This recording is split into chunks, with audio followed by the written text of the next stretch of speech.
Ponto de Vista, a opinião de António Filipe, membro do Comitê Central do PCP e professor universitário.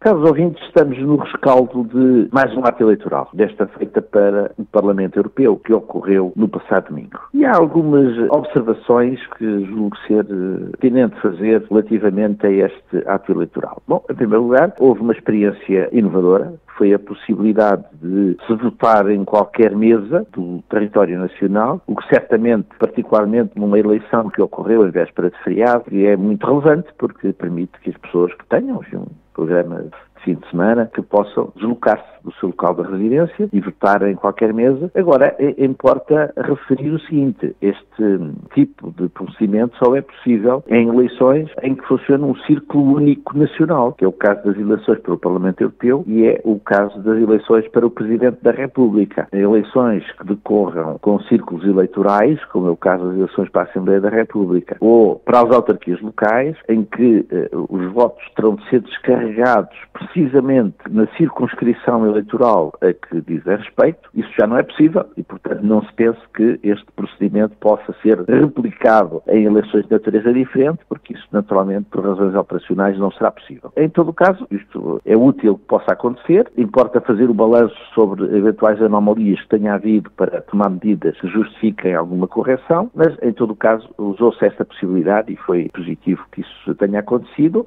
embora também, e é preciso dizer isso, a redução da abstenção que isso permitiu não é tão significativa como se poderia pensar. Evidentemente, esta taxa de abstenção foi elevadíssima, sobretudo se tivermos em conta o que aconteceu ainda há 3 meses nas eleições para a Assembleia da República. E, portanto, as eleições para o Parlamento Europeu continuam a não motivar a maioria dos cidadãos portugueses para exercer o seu direito de voto e nós podemos naturalmente associar isso ao distanciamento a que as instituições da União Europeia estão relativamente aos cidadãos. Portanto, para as instituições da União Europeia, os cidadãos são irrelevantes, tomam as suas decisões independentemente daquilo que os cidadãos pensam e, evidentemente, depois a maior parte dos cidadãos paga na mesma moeda e também não se interessa com as eleições para o Parlamento Europeu, o que é significativo, quer da natureza deste processo de integração europeia feito longe dos povos, quer, naturalmente, que gera um sentimento de alinhamento dos cidadãos relativamente a isso. Agora, evidentemente que há ilações também a tirar relativamente aos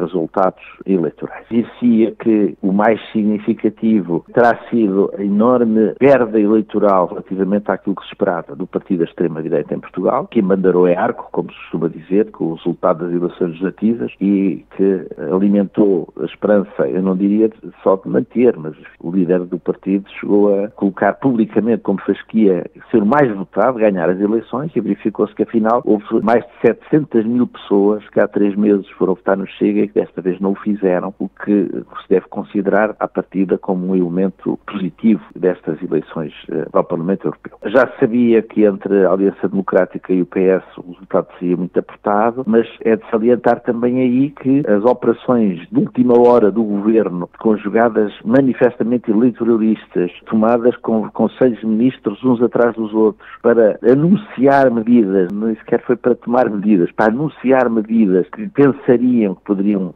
influenciar o resultado eleitoral, de facto, não resultaram e a Aliança Democrática não foi, de facto, a força política mais votada. Queria dizer que relativamente à força política que apoio, em que me integro, a CDU, evidentemente que relativamente ao que aconteceu em 2009 houve uma perda, na medida em que foi eleito um deputado agora, quando tinham sido eleitos 2 em 2019, em circunstâncias muito diferentes das que se verificam agora, mas e por isso creio que ter conseguido contra aquilo que as sondagens apontavam, que era de que quer a CDU, quer o Bloco de Esquerda iriam ser varridos do Parlamento Europeu, isso não aconteceu, nem num caso nem noutro, e no que diz respeito à CDU, eu creio que é importante registar o facto da CDU continuar a ter uma representação no Parlamento Europeu, pela importância que isso tem para que esta voz distintiva relativamente àquilo que é o processo de integração europeia possa chegar ao Parlamento Europeu. Mais do que defender a União Europeia em Portugal, que é aquilo que fazem normalmente os deputados do PSD e do PS,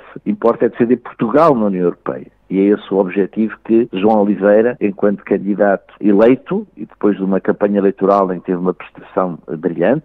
que aliás foi reconhecido, enfim, por muita gente, de várias forças políticas, a sua eleição é uma boa notícia. Para Portugal, esta voz continuará a estar presente no Parlamento Europeu e, sobretudo, com outro aspecto distintivo, porque João Oliveira não vai viver para Bruxelas. João Oliveira vai manter a sua relação com Portugal, em que todas as semanas estará em Portugal, não se muda, não vai para longe, ele vai continuar a conciliar a sua intervenção em Bruxelas com uma presença em Portugal para conseguir sempre levar a voz de Portugal ao Parlamento Europeu. Não é alguém que vai emigrar para Bruxelas, para o Parlamento Europeu, mas é um deputado português que vai ser uma presença de Portugal em Bruxelas, mantendo sempre uma ligação muito forte ao povo português, aos seus problemas e àquilo que se passa por cá. E por isso, mais